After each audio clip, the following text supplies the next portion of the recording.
mbokk yi asalaamaaleykum maa ngi leen ñu nuyoo di leen ziar bu baax a baax ñu ñëw ci live bi am yu ndaw yu ñu bëggoon a rotal rek parce que bëggoon naa ko def publication mais je pense que suñ ko defee vidéo live comme ça mooy gën a. Naby Vision si laay gën a mën a expliquer li ma bëggoon wax parce que man réew mi jaaxal na ma ci benn côté. Parce que dañ fi gis benn xeetu manipulation boo xam ne yow tu te poses la question à savoir mais bon ñii ñoom lan mooy seen but final en fait parce que tu comprends même pas finalement lan mooy seen but parce que lu Macky Sall amul ndam et Macky Sall bon c'était le président de la République du Sénégal am police gendarmerie justice yor pouvoir yëpp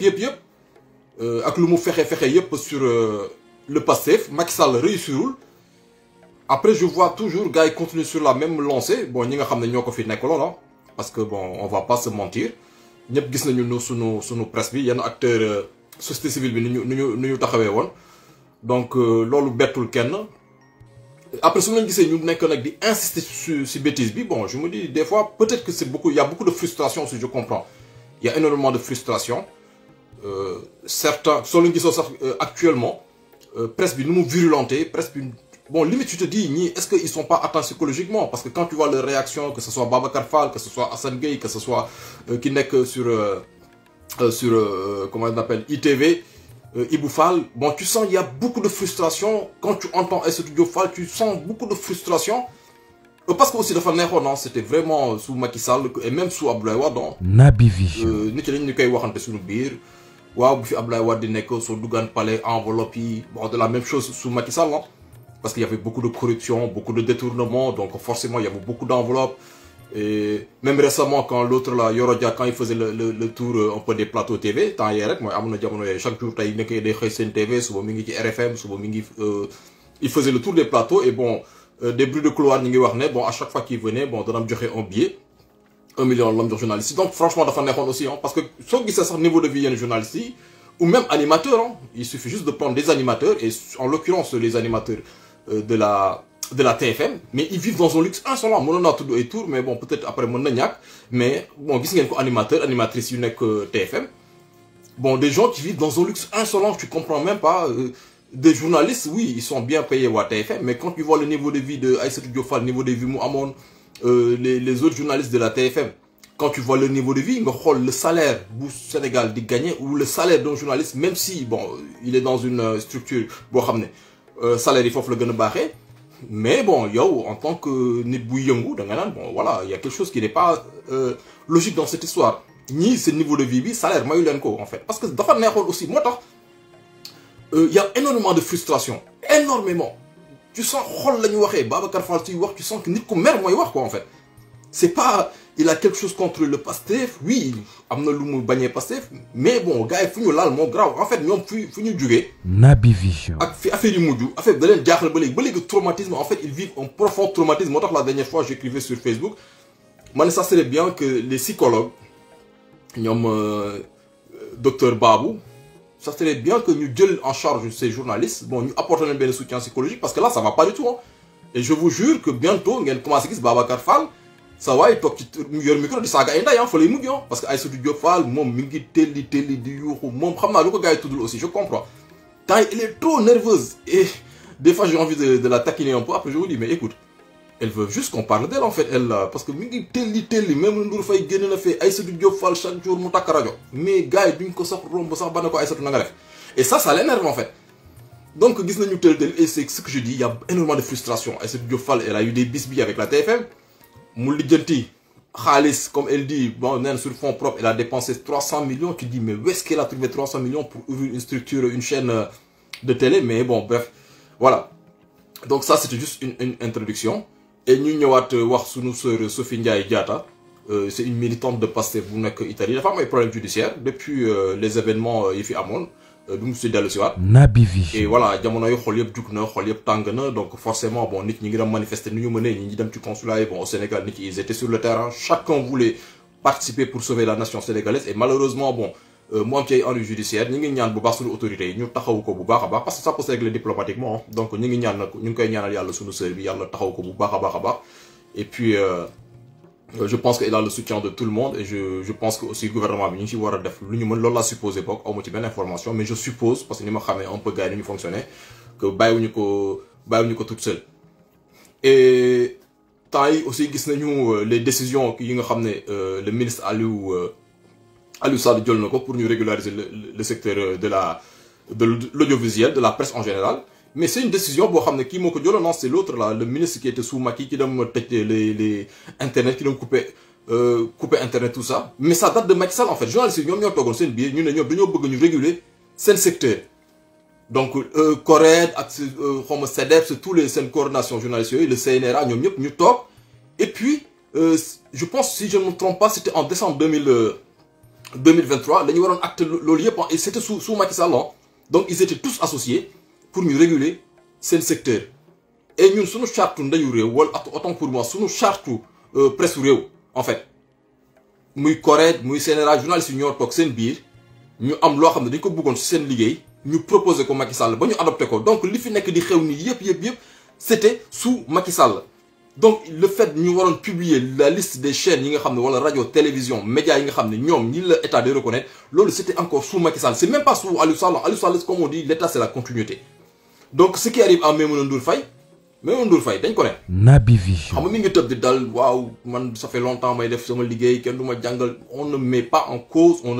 cause ce métier de journaliste tout le monde sait que t'es une journaliste ça personne n'en disconvient mais on te dit que yow li ngay utiliser comme canal de diffusion da nga jënd licence bi te loi dafa tere ku jënd licence ak ku la abal licence Maïmouna Ndour Faye loolu la ko nit yi wax mais mi ngi tëb di dal naan waaw sunu métier bi man yàgg naa ci ça fait des années kan moo mën a toog ne man du ma journaliste ñoom ñëpp ils disent la même chose kan moo mën a toog ne du ma journaliste on t'a jamais dit que yow waxuñu la ne que yow Maïmouna Ndour Faye t'es pas une journaliste on te dit tout simplement que yow ni ngay dox sa structure bi nga yor da ngaa jënd une licence de télé loi dafa tere ku jënd licence de télé wala kuñ ko abal licence ku ko bëgg da ngay jublu ci ministère ba nga demander une autorisation ñu defal la une autorisation dûment signée par le ministère nga doog a mën a di def télé wala rajo loolu lañ ko wax mais mi ngi tëb di dal et mi ngi naan bon régime bi fi nekk waa Pastef waaw yàgg nañu ñëw sam plateau oh bien sûr que yàgg nañu ñëw sa plateau parce que waa Pastef ñoo yor buzz bi en fait Maïmouna Ndour Faye Pastef si tu les invites pas amoo audimat je ne pense pas que tu invites le Pastef parce que da nga bëgg a jox opposition bi kàddu ñu wax parce que tu invites le Pastef tu as un maître Ngagne Demba Touré tu as El Malick jamono yooyu aussi tu avais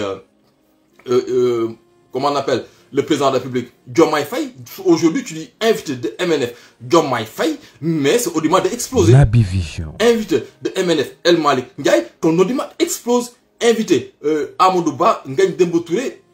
Fadilou Keïta ce audimat de exploser donc je ne pense pas que tu da nga daan invité Pastef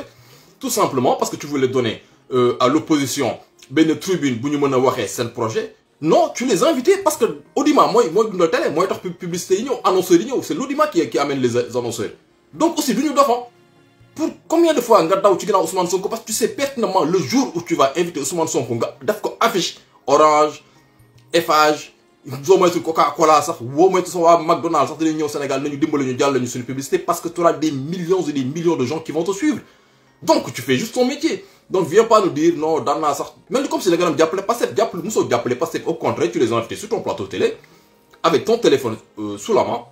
ngay jot ay questions yu ñu lay yónnee ngay xool yow naka nga mën a piéger le Pastef en fait tu as invité le Pastef tout simplement pour essayer de trouver benn faille bu Pastef de communication et puis voilà même quand il avait invité Cheikh Bara Ndiaye gis na Cheikh Bara Ndiaye am benn aura mais même Ndour Faye invité Cheikh Bara Ndiaye kan moo toogoon ci émission bi si vous vous rappelez bien mu woote Amath la le Amath xaw ma Amath am boobu kooku sax il a disparu Amath moom depuis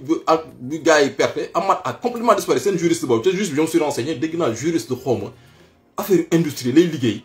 xaw ma conseil juridique la si affaire alimentaire affaire yooyu lay liggéey Amath le Amath juriste qui était sous MNF là mooy jamono ñuy diaboliser Sonko mu naan Amath un juriste Amath juriste dégg naa jaay na nag chocolat yooyu juriste moom dégg naa loolu domaine am en fait c'est même pas kuy pratiquer droit nii comme ni ko gars yi di waxee nii c'est pas la même chose. Moi invité Amath. Naby Vision. Il a invité Amady Diouf. Vous vous rappelez très bien de l'émission du Ramadan qu'il avait invité Cheikh Bara Ndiaye. Mais jour mu invité Cheikh Bara Ndiaye mais dafa bëggoon toroxal Cheikh Bara Ndiaye nga yow noo mën a invité Cheikh Bara Ndiaye nga woo le Amad là nga ne c'est un juriste mais tout le monde xam ne Amad c'est un juriste boo xam ne moom lu arrangé Pastef lay wax la preuve lu arrangé autant pour Macky Sall lay wax la preuve bu mu paree ci Amad kan moo jël Amad daaw doon gis après jàkkaarloo Amad jàkkaarloo lay génn ou mu MNF parce que c'était un juriste boo xam ne il était juste là pour casser le Pastef nga teg Amadou Diouf nga ne tu le poses comme un journaliste consultant mais Amadou Diouf du journaliste consultant c'est un journaliste boo xam ne moom APR la bokk moom da koy wax. Donc quand tu invites Cheikh Bara Ndiaye mais loolu soo soxla xoolee Cheikh Bara il était un peu énervé il était un peu parce que même man maa ngi naan émission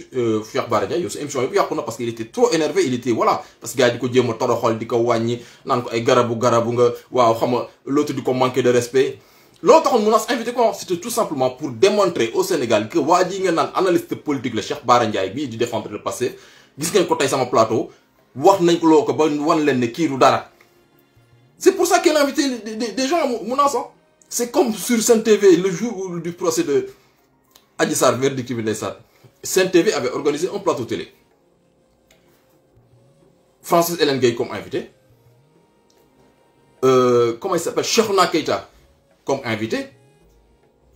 Et il y avait qui? Naby Vision. L'autre, comment Sow là, Sow, le gars qui est sur Walf là, comment il fait tout le gars là, il faut wesh quoi, voilà, c'est un français là, il est sénégalais, bref. Nous tech un plateau comme ça, ne parlons de Sonko. Mais qu'est-ce que vous voulez qu'il en sorte de ce débat? Si tu effagé, capitaine Cheikhna Keita, le gars Sow là, il n'est que Walfadjri, dit wesh, comment là, nous invité les tech un plateau, ne parlons de Sonko. Ben, évidemment que tout le monde sait qu'est-ce qui va en ressortir de ce débat. Maintenant, ce qui est le plus intéressant, comme le Murkour fait, MNF nous dit une chose boo xam ne xëy na nit ki bàyyiwuñ ci xel mais man dama ci taxaw mu ne moom dañ ko fay pour mu diffuser le reportage wala l'interview de Adji Sarr ok mais kan moo fay MNF pour mu diffuser yow l'interview de Adji Sarr et puis la personne ban intérêt la am ñëw pour ñu fay la pour nga diffuser mais yow xanaa man suñu bu ñëwee sax ñu ne ma y a un problème judiciaire dans le pays am na benn affaire bu xew telle personne la ñu cité ñëpp jug ne lii complot la ba pare indi ci firnde yu leer ñu ne la personne bu ñu soupçonné moom moo comploté loolu moom mooy ndeyu mbill bi defal nañ ko benn interview yow naturellement en tant que une chaîne télé mais yow da ngay daw uti information boobu pour mën ko jox sénégalais parce que yow da nga war a informer les sénégalais mais nit bu ñëw ne la kaay ma fay la pour nga diffuser le moko mais faut rek yow MNF tu devais te faire une raison mais li complot là parce que yow comment ça se fait une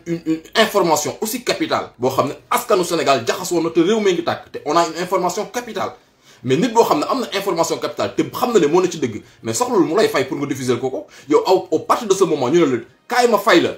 pour nga diffuser ko mais yow menace donc yow xam nga ne le complot il est établi et pourtant t'es resté des années di jéem a propagande waa def sa ay manière en plus voilà toog waa passé fi ñu toog ngay jéem a dugal ay questions pièges mais loolu yàgg nañ ko gis mais pourtant dañ la ci bàyyi ci biir après si tu viens tu dis mais pourquoi nit ki bañ ma mais faut se poser la question pourquoi les gens te détestent parce que nit yi duñu dof on voyait très bien le jeu que tu faisais. Naby Vision. Rappelez-vous en 2021 je vous dis parce que li may wax nii ce n'est pas un acharnement contre Maïmouna Ndour Faye je n'ai aucun problème avec qui que ce soit mais par contre j'ai un problème ak naafeq yi nga xam ne dañu def lu ñu def. mu tegee ñëpp di ko gis ñu bëgg a wëlbatiku du justifier wu mais écoutez mars 2021 tout le monde a vu tous les Sénégalais ont vu dama leen jox ay lieux bien précis parce que mars 2021 ñun ñëpp ko dund poste Médina je vous donne un endroit bien précis poste Médina tout le monde a vu les vidéos où ay nervi wàcc ci ay pick-up yor ay jaasi yor ay yat di dàqe booy vous l'avez vu oui ou non. Tout le monde a vu ces images. Aucun Sénégalais peut me dire n'a pas vu ces images. Tout le monde l'a vu. Maïmouna Ndour Faye l'invite Bassirou Diomaye Faye. Muy toog Bassirou Diomaye Faye di dénoncer le fait que sunu policiers yi nangu di ànd ak ay nervi Maïmouna Ndour Faye toog ne non elle s'est renseignée nee na ñooñu ay takk der lañu mais Bassirou Diomaye Faye xool ko mais allez revoir cette émission ne ko mais Maïmouna Ndour Faye comment tu peux dire cela yow fan nga gis ci budget Sénégal ñu voté à l'Assemblée nationale un budget pour nos forces de défense et de sécurité nga gis ñu bind ci yàpp gourdin H mu naan non laajte naa je me suis renseigné waaw nee nañ ma ay policiers la ñu woon mais Bassirou Diomaye Faye ne ko mais yow fan nga gis yow ban projet de loi yow nga gis yow ñu war a ñu voté ko à l'Assemblée nationale ñu ne ci budget FDS yi yàpp bokk na ci gourdin H ak ay jaasi Mais Khamokoko, c'est une personne de mauvaise foi. Donc tu peux pas venir aujourd'hui nous dire mais pourquoi on ne t'aime pas. Mais moi personnellement je n'aime pas du tout. Parce que le fait qu'en 2021 2024, tu as une grande part de responsabilité ci loolu parce que propagande boobu su fekkoon da ngeen doon am un devoir de vérité. Naby Vision. Def du service public parce que da ngeen war a def du service public. parce que lii ñu la ñu fay aide à la presse bi loolu parce que service public dafa am yow guerre day am ci dëkk ñu koy filmer en direct di wan waa dëkk ba guerre bi parce que loolu mission de service public parce que les populations doivent être informées yow mu am ay événements yu am Sénégal ngeen def un blackout total ñu rey ay nit Maimouna Ndour Faye organiser des émissions ñu naan waaw Auchan bi ñu taal Total bi ñu taal bi alors que on est en train de compter non moi ñoom ñu toog di jooy Total naan Total bi ñu toj bi Auchan bi ay Sénégalais fay liggéey gis ngeen Sénégalais yi doon liggéey Auchan mais pourtant on vient de nous on est en train de vivre ñun en direct sur nos smartphones pardon de moi on est en train de vivre en direct des assassinats yu ay nit ànd ak nos policiers ak nos gendarmes ñuy tirer ci kaw ay Sénégalais nga taal sa télé le soir et tu vois benn Maimouna Ndour Faye toog di jooy parce que dañoo toj Auchan et tu as le cœur mais en 1000 morceaux vous nous avez fait trop mal vous nous avez fait moo tax cherchez pas à vouloir wala naan lu tax Sénégalais bañ ñu mais ça saute aux yeux pour que les gens ils vous détestent parce que les gens ils vous en veulent trop Maimouna Ndour Faye man personnellement ce que vous avez fait à ce peuple sénégalais donc mu sa fàtte ba sama àdduna di tukki et lu leen mënti dal aussi non franchement yéene kenn du yéene sa moromu jurit lu bon mais honnêtement mais ça ne fait rien du tout quoi même buñ la fi jamee xom dañ la jam paaka xom loo jotee woon ak nit ñu jam la paaka mais franchement ça ne m'a même pas touché en fait quoi parce que ce que vous avez fait à ce peuple dafa metti ci xol Naby Vision c'était trop dur tout le monde a trop souffert cette situation bi